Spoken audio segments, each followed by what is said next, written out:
E come all'improvviso sopra il cielo e il paradiso si impasta il pane di casa, il pane siciliano, il pane che purtroppo in questo periodo fa bene per quanto riguarda questa situazione che abbiamo del coronavirus.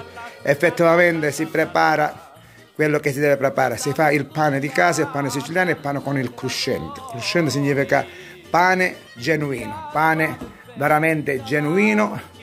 Un abbraccio a tutti dalla Sicilia, da Villarosa Enna, un abbraccio veramente di cuore.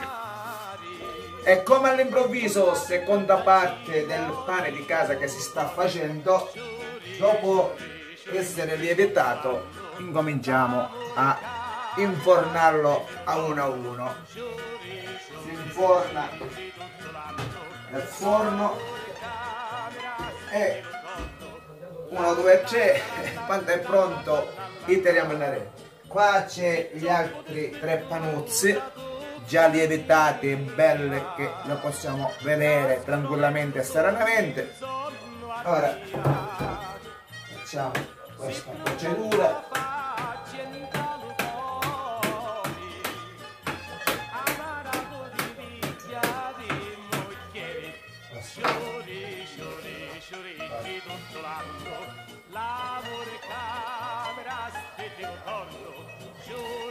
A più tardi, ciao, pane di casa siciliano, dalla Roda allo Zenza, un abbraccio, ciao a tutti.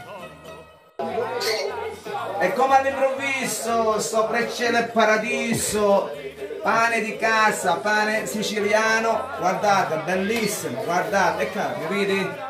E che bello, ora lo facciamo con luglio. Ciao, ora c'è l'altro pane, vieni qua, guarda qua, l'altro pane che l'abbiamo infornato e ora si fa. Un abbraccio a tutti dalle Roda allo Zenza, ciao! E come all'improvviso sopra il cielo e paradiso, pane conzato, pane bello conzato, cavodo, un abbraccio, saluto a mia moglie che è stata la chef. Allora si sta mangiando oggi pane conzato, pane di casa, pane casa ha già preparato e ancora abbiamo pane infornato, bello, cavodo, si sta facendo, bello sistemato. Un abbraccio veramente di cuore, buon pranzo oggi. Ci arrangiamo con il pane di casa, pane di casa. E sempre come all'improvviso vi dico che è troppo buono. Numero 1, pane bello cavo, pane conzato.